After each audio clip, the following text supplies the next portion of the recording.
So welcome everybody to this celebration of the launch of a new English translation of Goderdzi Chokheli's novel Human Sadness, which was originally published in 1984 and has been translated through the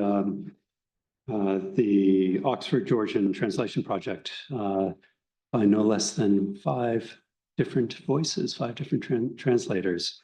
We're thrilled here at the Society to have this launch, partly because we're very aware of the fact that Georgian culture more generally has been enjoying a great renaissance in recent years. And just to give you one example, is our society here in London has a new affiliate in Tbilisi, which was established just last year. And it has gotten off with a bang. And it is, in its first years, one of the most active societies of our affiliates. And we're absolutely thrilled to have it in our portfolio of sister organizations, which we have throughout Asia, and this is the one in Tbilisi is the first one in this region of Asia, and so it is appropriate that we're having an event here, which somewhat acknowledges our sister organization in Tbilisi.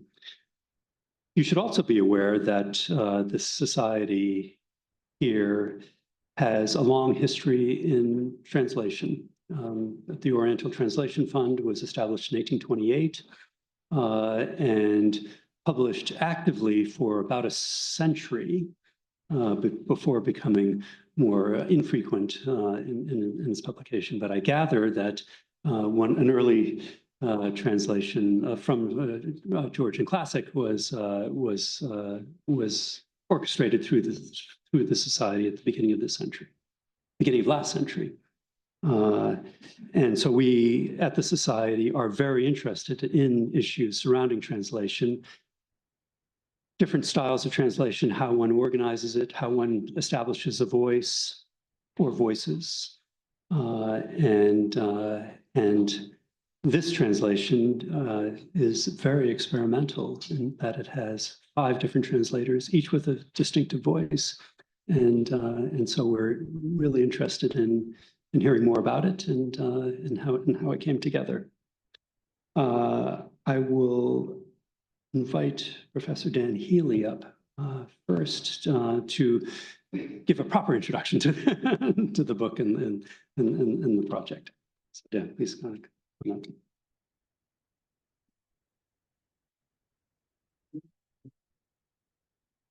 Thank you very much for that kind introduction. And also thank you to the Royal Asiatic Society for hosting this event. And welcome to our participants here and online as well. I see we have a number of online participants. So I want to say a few words about the Georgian program at Oxford and how the translation program came about.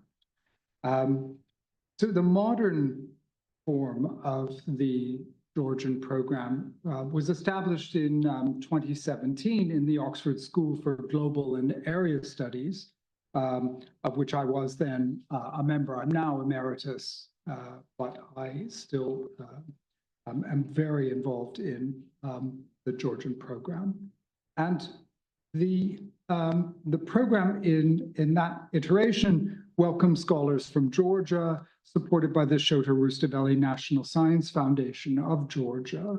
And it launched a series of seminars, workshops, and study days in all disciplines of Georgian studies. So archaeology, history, sociology, anthropology, politics, international relations, gender studies, building broad audiences for Georgian studies at the University of Oxford and also in the wider United Kingdom, I hope. it established something called the Georgia-Oxford Forum. So if you're interested in Georgian studies, you should look for the next one. An annual conference that showcased all the disciplines of Georgian studies for Oxford and international audiences.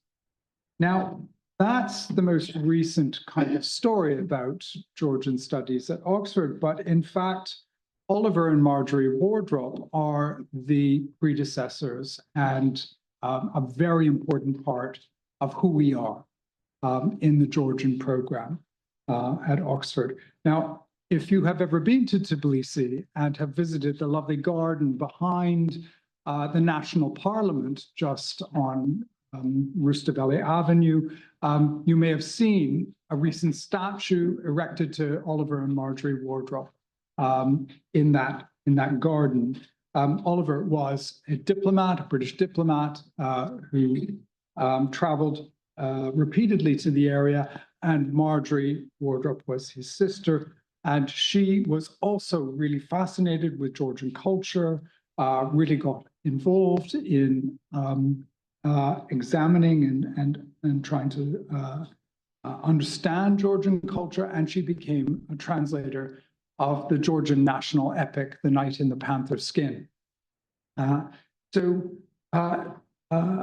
Hers was the first English language translation of the national epic. When the Wardrops passed away in the late 1940s, the Marjorie Wardrop Fund was established at the University of Oxford to encourage the study of the Georgian language, Georgian literature, and the history of Georgia, and to develop the Georgian literature collection in the Bodleian Library at Oxford, to assist with the publication of Georgian and English works on the language, literature and history of Georgia, and to assist British students to study this language and to encourage the study of the language and literature and history of Georgia. The internationally renowned novelist, Georgian novelist Aka Morchaladze said of the Wardrop Fund that it's a sign of the good, genuine, long-standing and active connection between Georgia and Britain. And that connection is here in living form, here in this room, in the form of Lia Chokoshvili, who has benefited from the Wardrop Fund's subvention for teaching the Georgian language for the last 25 years. 28 years, sorry. 28 years in Oxford. So a living link with that legacy of Marjorie and Oliver Wardrop. The Georgian Translation Project started in 2015, and drawing on the skills of her advanced students, Lia led a group to translate a collection of contemporary Georgian short stories. Unlocking the Door, which we have copies of here, was published in a bilingual edition in 2017 by Cezanne Publishing in Tbilisi. And since then, Stories from Saba, Selected Fables from the Book of Wisdom and Lies, was published in Tbilisi by Cezanne in 2023. And these are tales from one of Georgia's subtlest prose writers, Sulkhan Saba Orbeliani, an early 18th century monk, diplomat, fabulist, lexicographer, translator. His best-known work is the Book of Wisdom and Lies, and it's one of the foundations of modern Georgian literature. Another important book by Sulkhan Saba Orbeliani, never before translated into English, is in production through the Oxford Georgian Translation Project. It's called Journey to Europe, and it recounts Saba's travels in Rome, Malta, and Constantinople. And it's translated by Dr. Jeffrey Gosby, who will speak to us about human sadness today. And finally, a few words about Goderdzi Chokheli's Human Sadness, which was published this summer by Daedalus, and we have copies here for you to purchase today. I'm going to just say a few words to introduce it. I don't wish to steal Jeffrey's thunder because he's going to talk about the historical context. Goderdzi Chokheli was born in Chokhi village in Dusheti region north of Tbilisi in 1954. He studied film studies at the Shota Rustaveli Theatre and Film State University from 1972 to 1979.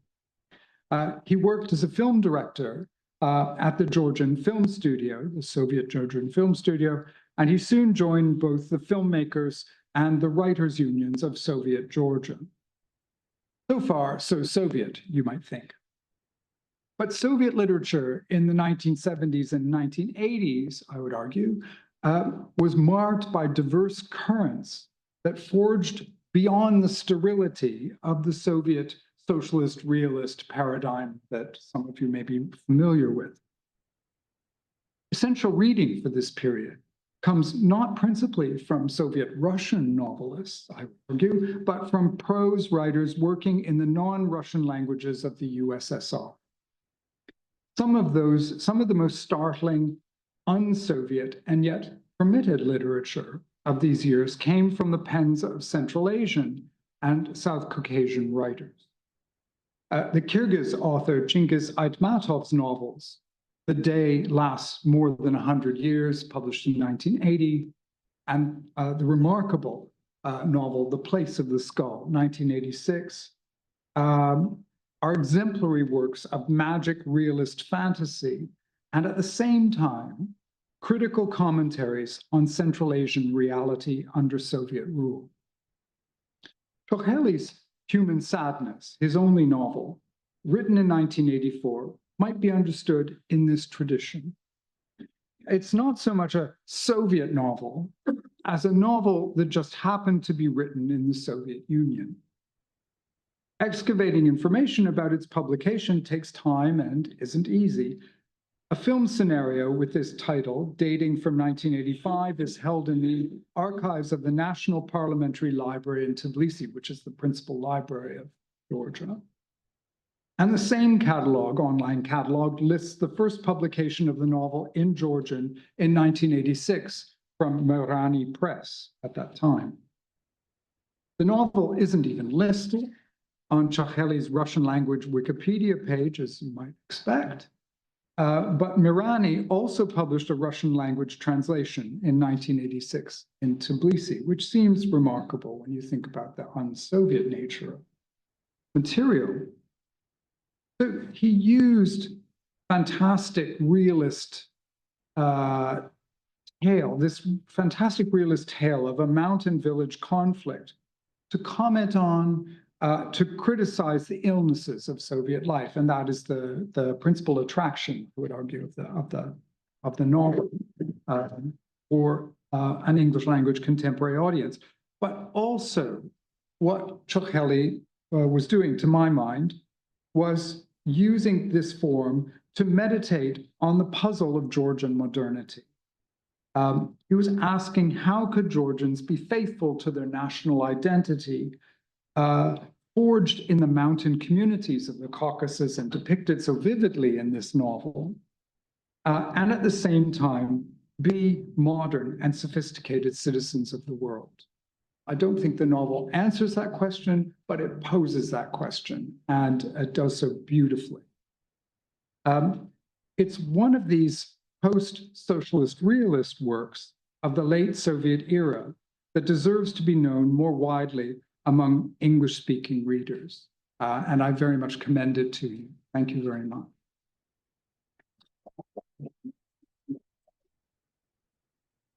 And now I call on Lia Chokoshvili, the head of the Oxford Georgian Translation Program.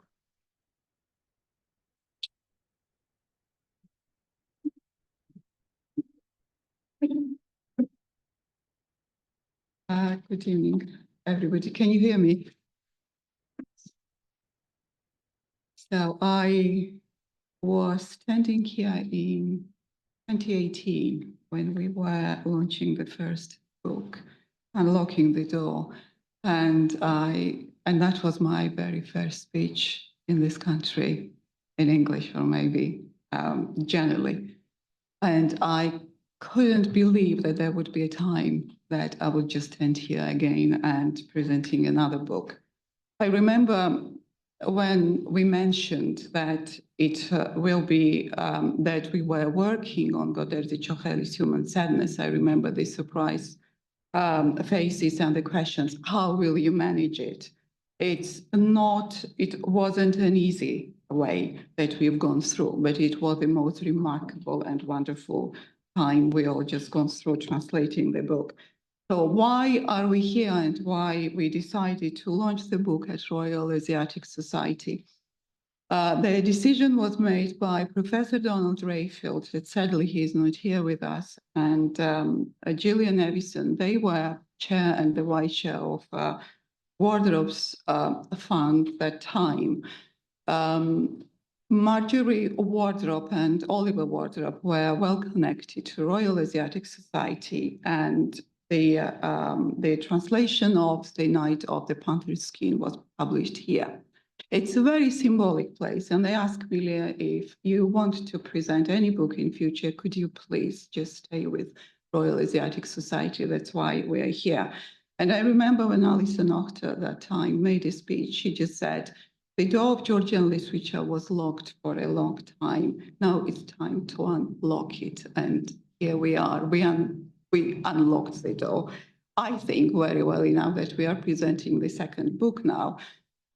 Well, in fact, it's the third, but this is, just proudly say that it is a book which is the first book published in England, in UK, and thanks to Daedalus.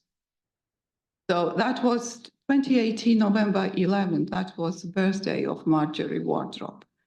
And October is the birthday of Goderdzi Chokheli and the birth month of Oliver Wardrobe, and how remarkable that it's all happening in October. So I just want to dedicate this evening to Goderdzi Chokheli's 70th birthday, because it just went as quiet as he was in Georgia. There wasn't much done about it. So from Oxford, we just wish wherever he is, this happy 70th birthday. So about translation project, as Dan mentioned, it was published, it was founded in 2015. And the idea came from the National Theatre producer, Susie Graham Adriani, and she just mentioned Wardrobe's learned the language through translation. Why don't you try? And that was the time, that was January, when I gave the idea to my students, and we just started translating tiny pieces, and I gave them like the taster pieces of different authors to try and translate. I was really testing them. I just wanted to learn their taste. What would be interested for students? Because lots of people ask me, how do you choose? I know their taste. I know what type of literature they are interested in. And it was the first book, Unlocking the Door, where there's 5 authors solely, where there was the 3 plays and the short stories of various authors. And one of them was Goderdzi Chokheli. And I remember the interest in the class, how much they just got involved when we were translating it. I remember we started the short stories and the extracts from Human Sadness, and I thought that is the right time to start working on Chokheli, and that's how we started. So Chokheli, as Dan said, was born in 1954, and he said in one of his book that what is the human being? And human being is a distance, time, and duration between the birth and the death. And this distance between his birth and death was only 53 years. And if you could imagine that in 50, he was only 22 when he started writing. He was writing Human Sadness when he was 25. The book was published in 1985, but it was written well before. So he managed to leave a lot behind him. He left the films, which is very unusual to be a, I think that he's genius, the classic writer and the film director. And what is unique about Chokheli, he has imaginary characters, which is normal for the writers. We have one writer here. We have Leo here, who knows what I'm talking about. And but most of the characters were from his native village. So he invented them, but he didn't, because they just lived there. And he, as a writer, never talks to him in his novels. The characters talk to him back. And I could hear the voices every time I read his book, not only Human Sadness, any other short stories of the novel. I can hear the sounds, I can hear the voices that when he did, he wrote for the films, and he turned everything into films. So from papers to the real life. And he used the villages and hardly used the real professional actors. And it was live. Nobody played anything there. It was just real life in the books and in the films.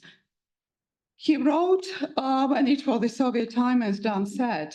And it's surprising that he's never been banished, because he wrote what he didn't supposed to write, which wasn't allowed during the time. But the way he wrote, in a very childish, sincere way, they just simply couldn't catch anything in his writing, or maybe they were not smart enough. I don't know. One of my favorite literary, the Georgian scholar, Levan Berzenishvili, who wrote the beautiful preface for the book, wrote about, that's the quote from there, Goderdzi Chokheli turned out to be virtually the only writer who had written without compromise. He didn't write anti-Soviet literature, he wrote non-Soviet literature. This is something that nobody else was able to do. And how could I stop myself not to work on it? So talking about the voices, reading the book, I thought it would be impossible to use just one translator. So there are 5 main characters, and 5 main characters speak 5 different Georgian. And there are 5 different voices, soft and commanding and harsh and imperative. And I know my students very well, so I gave them these characters. So they were translating without knowing what the others were translating. So everything was just translating in sort of separate ways. And then we just put all this together. At the end, when you finish something, you just say, that's fabulous, we ended. There was sadness of completing something, not the joy. It was so enjoyable. It was the best experience that I've just gone through. Don't want to miss anything here. So writing stories, well, every time we had translation class was just something I was always thinking, is it a class, is it a lesson? And then I just listened to Goderdzi's interviews, and he just said, when I write, it's not a work, it's a ritual. And I thought that's what the classes are. They are the rituals. It's so much joy attending and producing it. So it was the first translation when we had no criticism from Professor Donald Rayfield. He read it and he said, this is fabulous. The only problem is, how will British readers feel the humor and understand the humor of Chokheli? And my surprise, there were 3 reviews written very quickly after the book was released by Full Stop, by Complete Review, and by Times Literary Supplement. And I was really surprised how deeply they understood Chokheli and how the humor was understood there as well. And if not Nino Melashvili Chokheli, I'm sure her family is sitting there, the wife of Goderdzi Chokheli, and sadly she doesn't understand, she doesn't speak English. Without her, it would be impossible to complete. She was with us for 2 years. We usually work with writers, but Nina was there. It's a 20% dialect, and without her, it would be impossible. It would be impossible without Donald Rayfield. It would be impossible without a Wardrobe's fund. It's generously funded all these translation hours. And we were translating it during COVID time. We worked very hard, and it was a very sad time. And we were translating human sadness. There was a debate whether to call it melancholy of human being or human sadness, and Donald decided human sadness. It was sad time in the world, and it's a very sad time in my homeland at the moment. And how relevant is the title to this, what's happening in Georgia right now? Right. I don't want to talk too much and more. I could just go over and over because that was an amazing period of time of my life. I want to say thank you to Marjorie Wardrobe's Fund. I want to thank to Gillian Evison and the whole board trusting us, Donald Rayfield, Writers House, who generously funded the printing for printing, especially Lia Chokoshvili, if she's listening to us now, and Natasha Lomauri, I think it was in 2022. Lee Morris, as we say in Georgian, my right hand, who is still my translator and the student. He did all the editing of the book. He was in Hachette Publishing that time, as well as if Margaret's, the translator's mother is listening, Professor Nancy Workman from Columbia University. The translation project attracted the people, and the circle, as Ollie said today, it became like community. The circle of people are growing, and the circle of supporters. We need more to produce more books. And I want to thank Oscar, Oxford University, School of Area and Global Studies. I want to thank Dan. He's always with us. Thank you so much, and everyone there. I would like to say special thank you to Daedalus, the publishers here, who did an amazing job and gave us this opportunity to publish the book. Now, I'm going to ask Johnny to start the video recording and listen to the voices that I was talking so much. And the special thanks to the Radio Liberty in Tbilisi, especially Sophie Kovasadze, for producing this amazing video. And thank you very much for coming.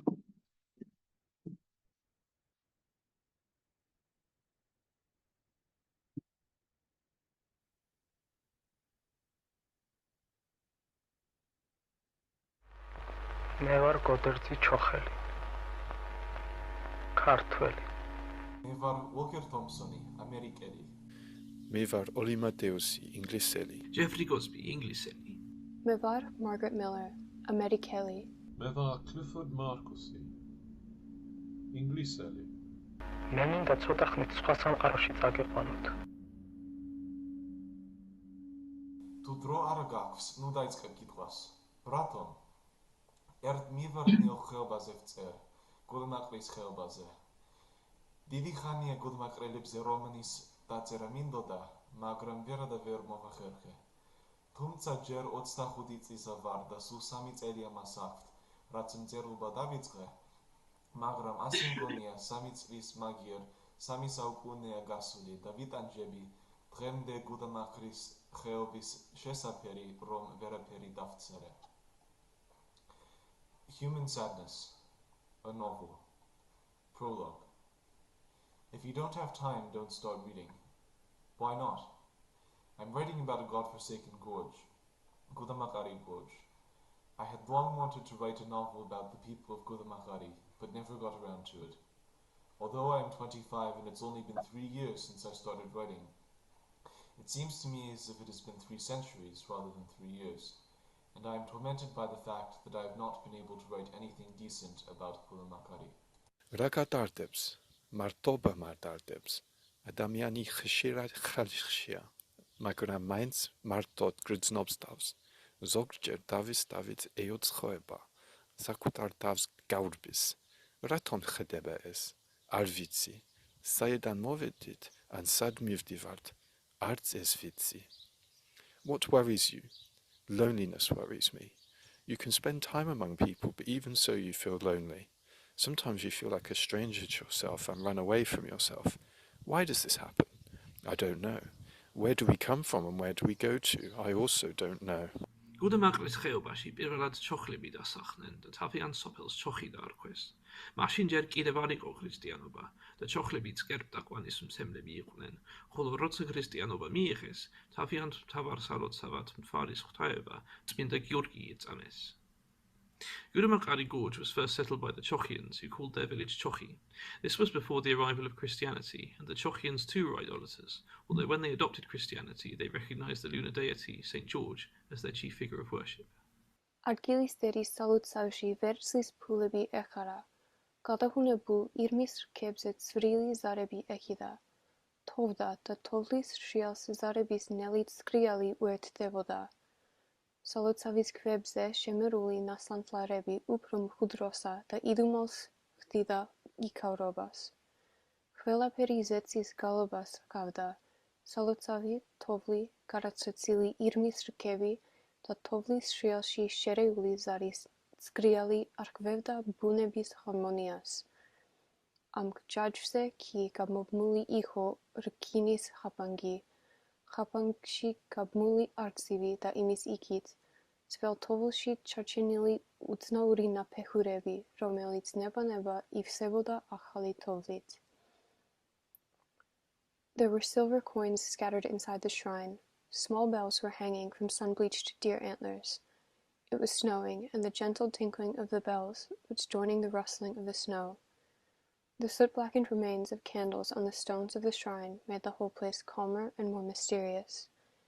Everything was like the blessings of the sky, the shrine, the snow, the pale deer antlers, and the tinkling of the bells, mingling with the rustling of the snow, which was unraveling the harmony of nature.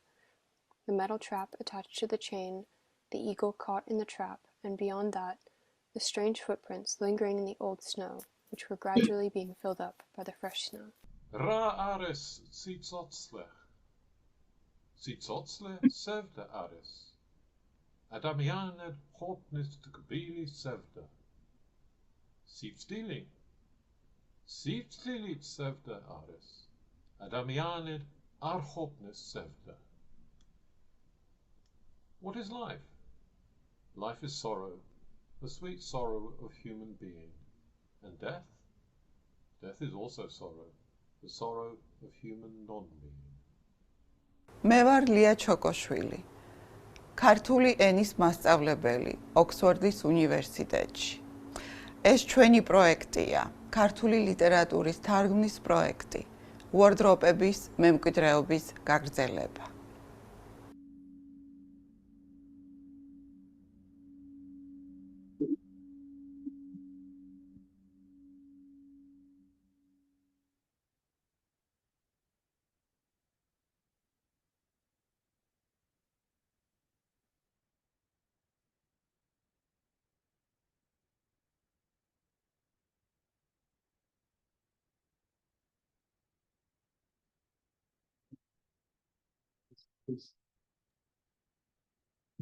Oh, good. Jeffrey Goldsby is good.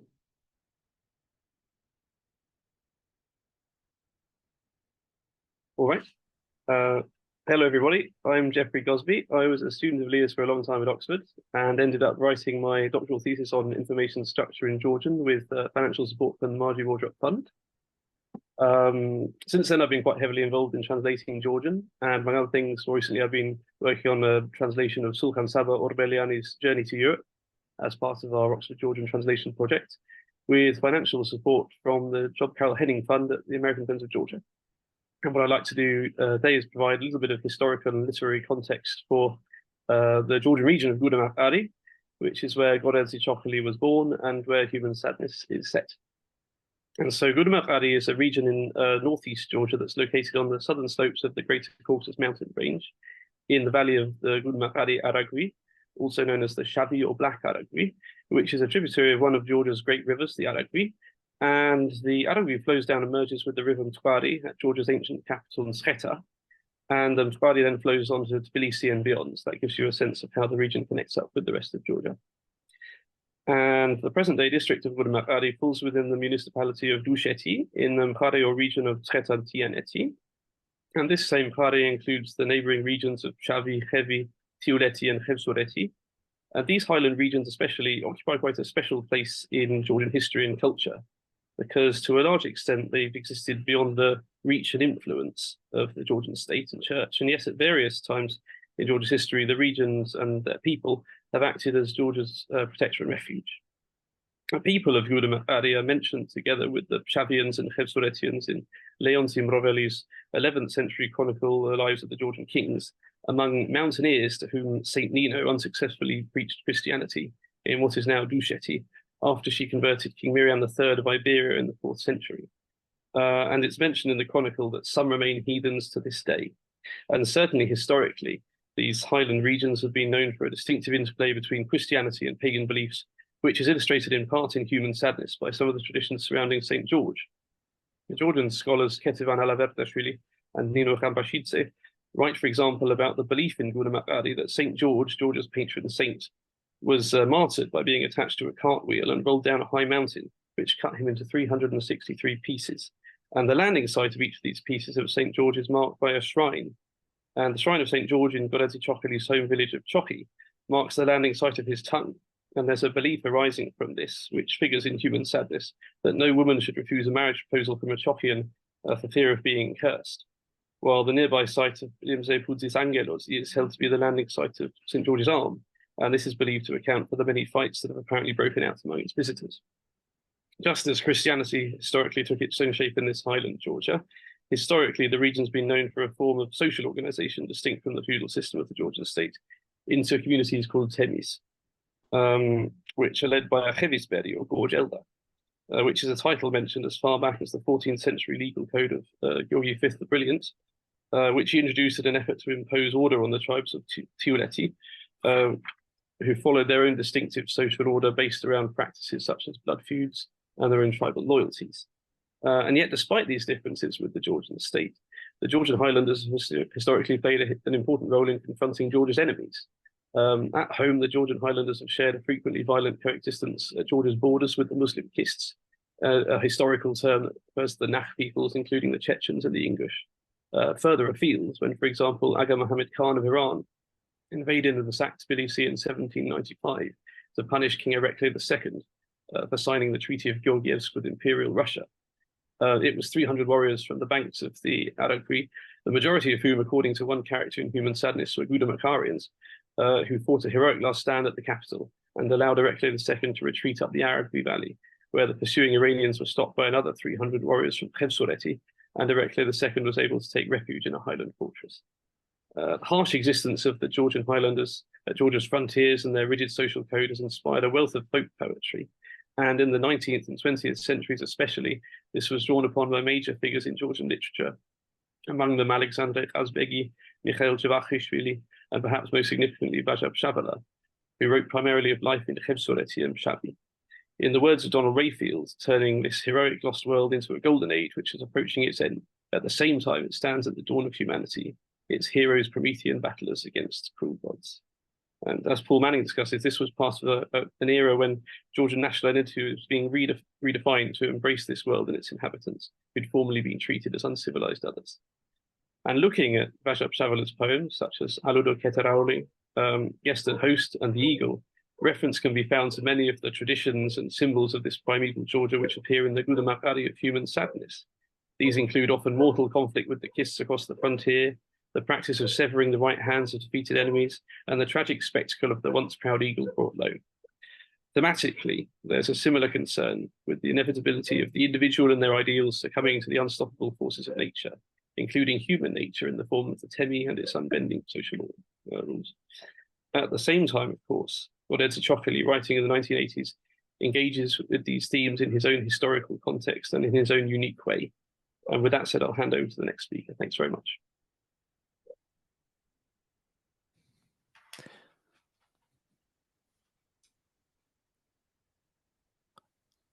I think that I'm up next. Thank you very much, Jeff. Hello and good evening to everybody.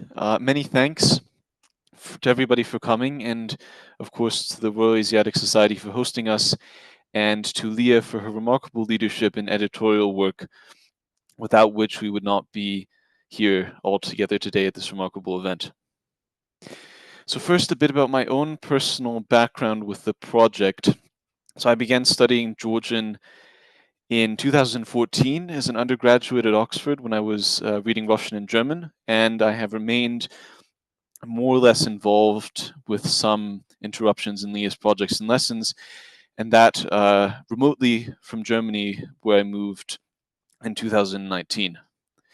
I was among the translators of the two previous volumes that we put out as a part of the Oxford Georgian Translation Project, namely Unlocking the Door and Stories from Saba, and I'm also currently involved in some new projects.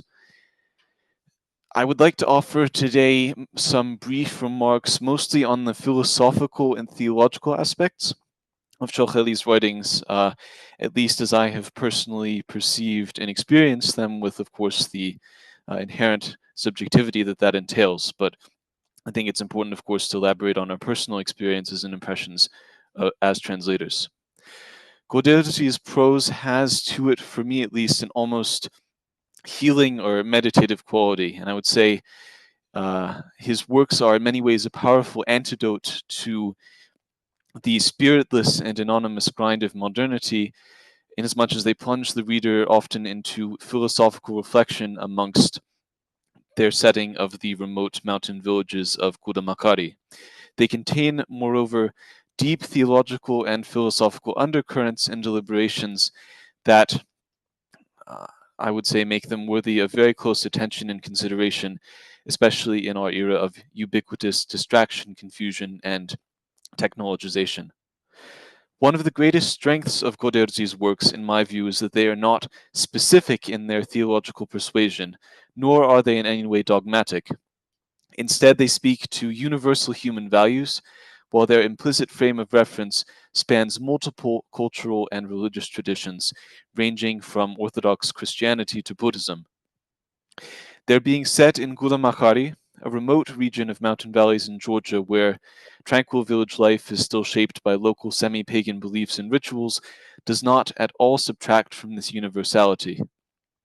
Nor should we allow ourselves to be deceived by their absurdist and humoristic qualities. Goderdzi's messages are dead earnest, and we ignore them at our own peril.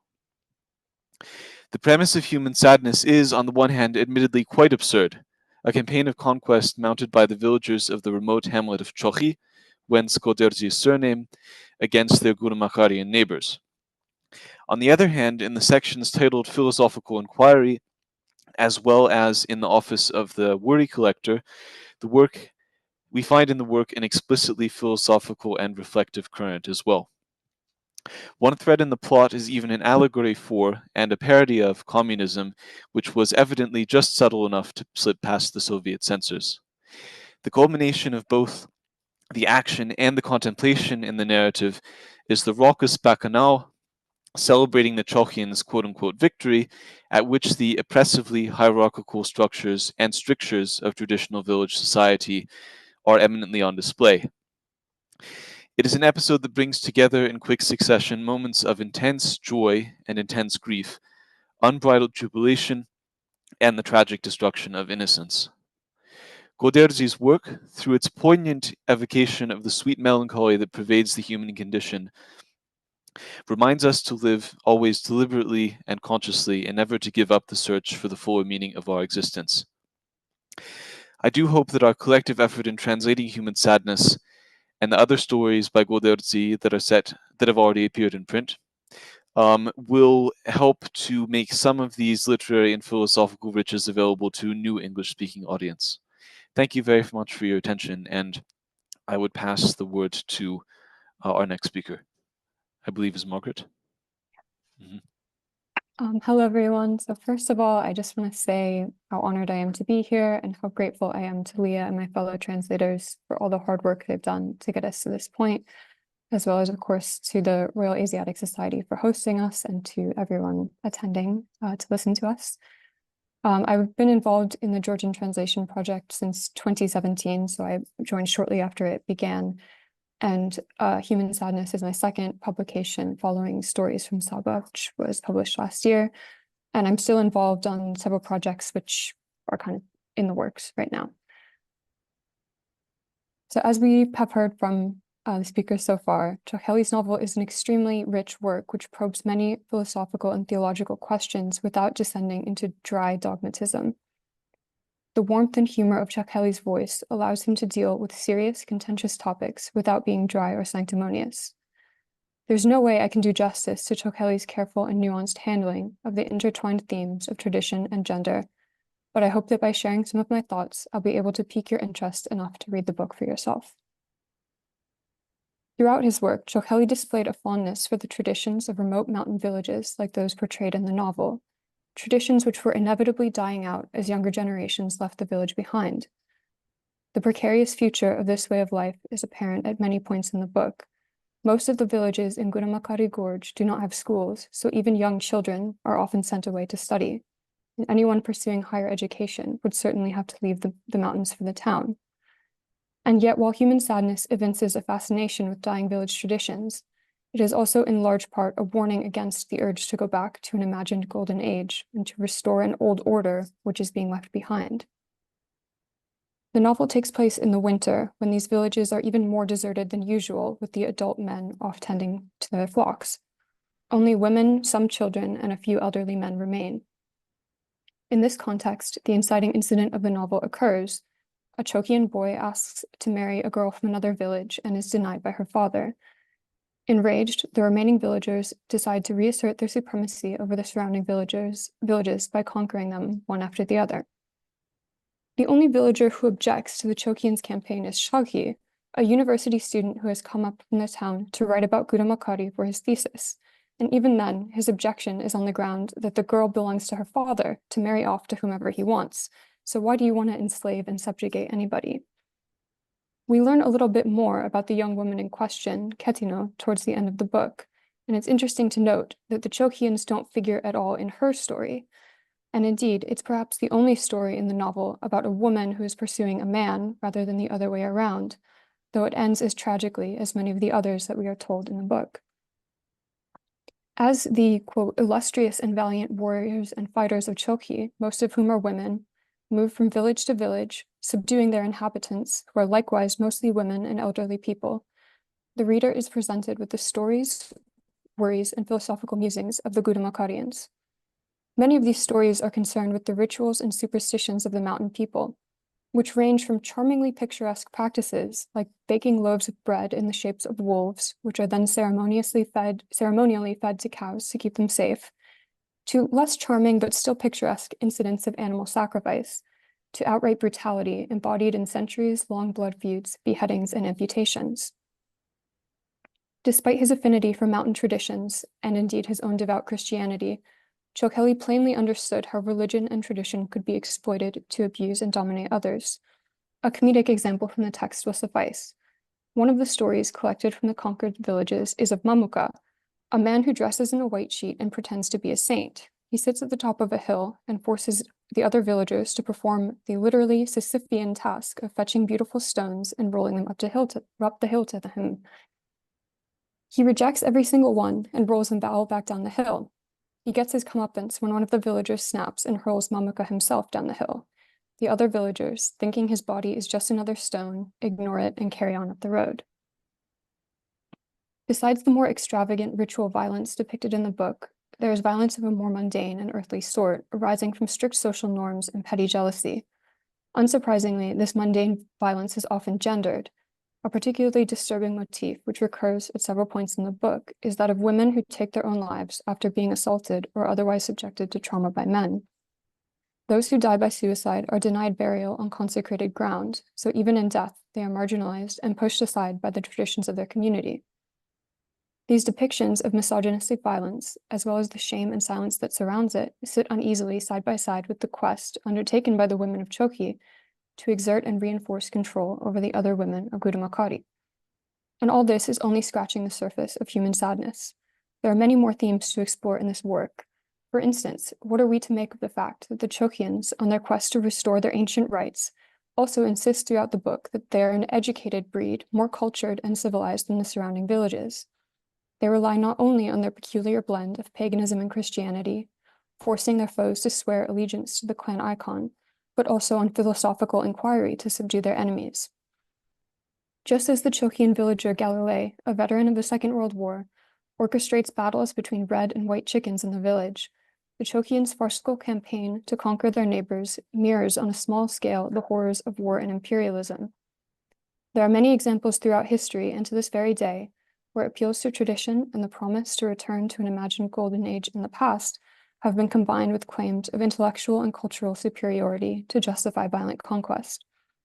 Of course, Chokheli doesn't offer us any simple solutions to the complex issues he raises in his work, nor should he. Human sadness is an invitation to reflect, not a demand to subscribe to any particular dogma or worldview.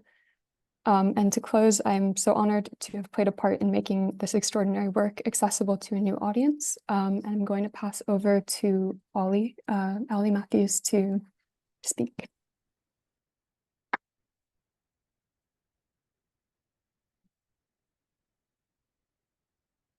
Good evening, everyone. I am Ollie Matthews, and I'm going to talk tonight about Chokheli's influence on my own work. And I will say a word as well about just how we went about translating this wonderful novel. I've been involved in the Oxford Georgian Translation Project since its inception, and my translations have appeared in all of our publications to date. So Unlocking the Door in 2018, Stories from Saba of 2023, and Human Sadness of 2024. I'm a writer of fiction, short stories, travel writing, and I've been inspired in part by my work translating Chokheli. I hold him to be a writer of considerable stature, and I believe that we have done the world a great service by translating his novel Human Sadness into English for the first time. Goderdzi Chokheli's brilliance was to immortalize the Georgia that he knew, its people, its customs, and its speech. In Human Sadness, we enter a world that is at the same time both real and unreal. It is a world in which modernity and the everyday realities of Soviet Georgia seem very far away. Characters rave about grand utopian projects such as building a communal house, and at the same time they adhere to their age-old religious beliefs tinged with paganism. It is a world in which death appears in human form. It is a funny story, and yet despairingly sorrowful. Against an ethnographic backdrop, Chokheli explores universal themes. His characters' worries are timeless. One woman worrying about how she will be buried as a childless person. Where does life start and where does it end? Loneliness, the suicide of a loved one. The narrative takes us on a wild journey, but at the same time it is deeply relatable. A signature of Chokheli's style is his economy of language. He's helped in part by the suppleness of the Georgian language, the fact that you can explain an entire sentence in a few words, which poses enormous challenges to the translator. He states the most enormous matters in the most laconic way possible, and his concision can often be quite shocking for the reader. I'll read an extract. The fire caught the boy's clothes. The stupid woman had gone and left a bucket of kerosene lying around. We thought it was water, so we burnt the boy. This use of understatement tells us something about the villagers' world, the mundanity of violence in their everyday life, and the language they use to navigate it. Furthermore, it has influenced my own style, having shown me how to treat a tragic, disturbing subject without overstating the matter and without distorting the significance portion to the matter that the characters themselves would place on it. Another thing I've learned in Chokheli's work is the key role played by dialogue. This is brought about by structural choices. For instance, that the fact that the narrative is composed of a series of documents which chronicle this fantastical military campaign that the villagers waged. What I've learned is that characters need to speak of their own accord and have their own idiolect and come out with things that will surprise the writer. They ought to be as fully realized, broadly speaking, as real as some people you know. And for me, this is the power of dialogue. I think that Chokheli is a superb dialoguist. In my own work, I've taken a lot of his qualities to heart. One of my focuses in recent times, having lived and traveled in most of the post-Soviet republics, has been to record some of my observations in a series of sketches and short stories. I found that the very truth of a given scenario lies somewhere between the real and the unreal, and the fictional and the non-fictional. I think that's because most of our lived experience is, to a certain extent, fictional, being based on things like illusion and misperception and things like that. And this interplay between the real and the unreal, I think that's how you can really bring out and represent life as it's really lived. And that's something I've picked up from Chokheli's work. This summer, I was fortunate enough to visit the village of Chokhi, where the novel is set and where Goderdzi Chokheli was born and was brought up. Ideally, I would have gone whilst I was still working on my translations, but a number of factors intervened, such as the COVID pandemic and travel restrictions and personal things. But I felt like I knew the place before I had even gone there from working on the translation. But even so, when I arrived, it subverted my expectations. Chokhi, not to be confused with the name of the writer, Chokheli, is still a lost world. I stayed with his stepmother, Nunu, who still lives there in the summer, and then in the winter she goes down to the town.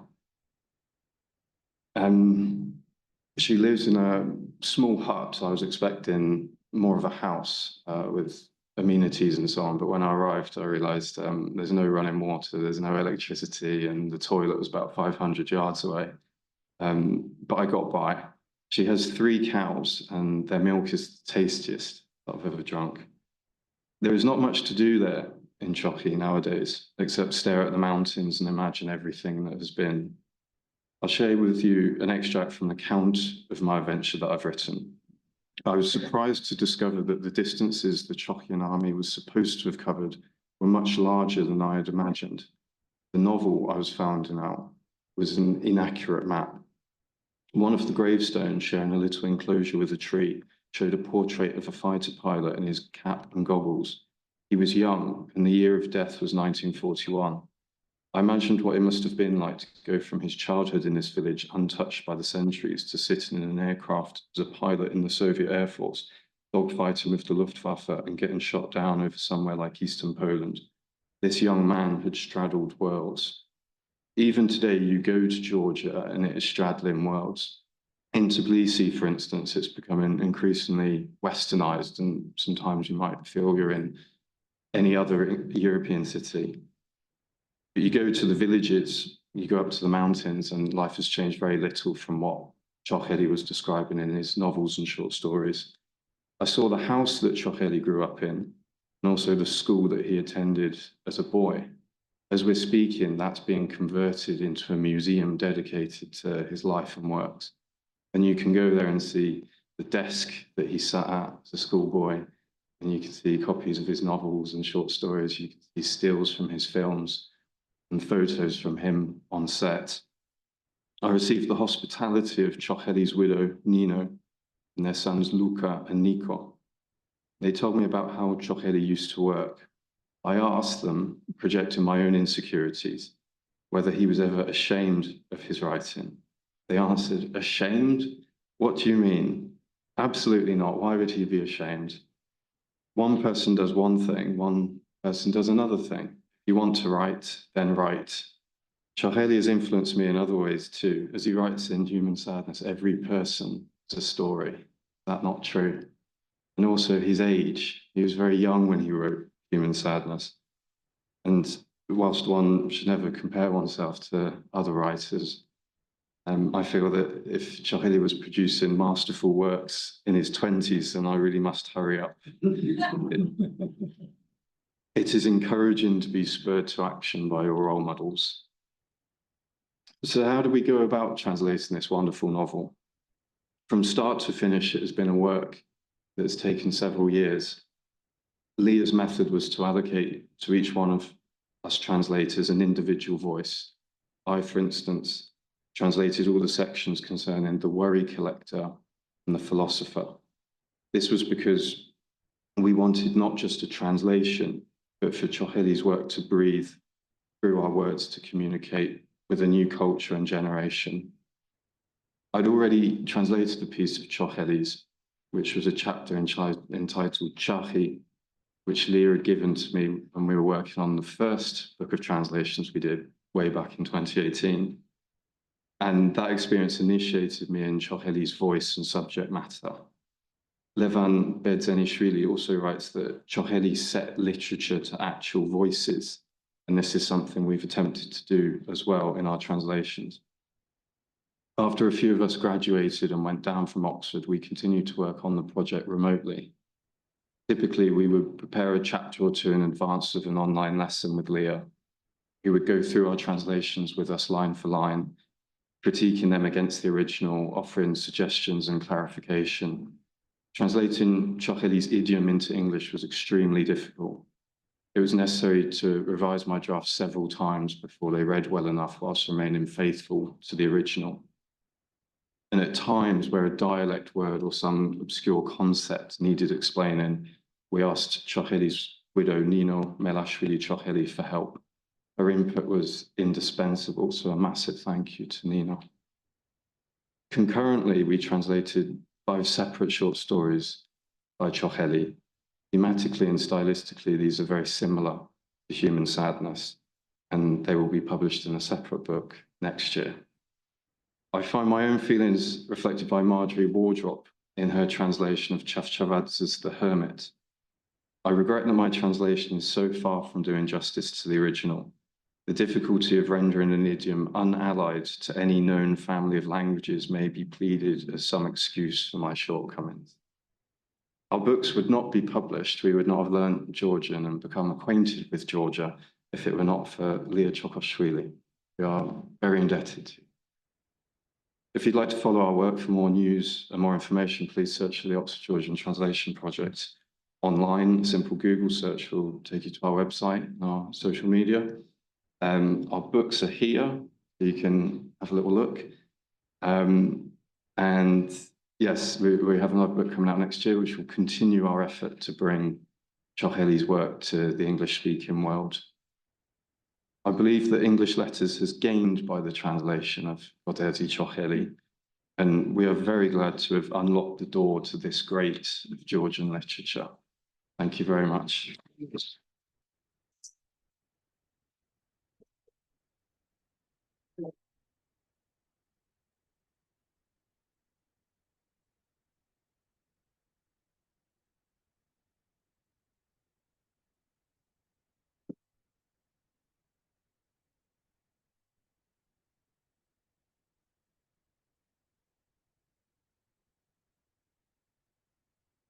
Okay, we can now.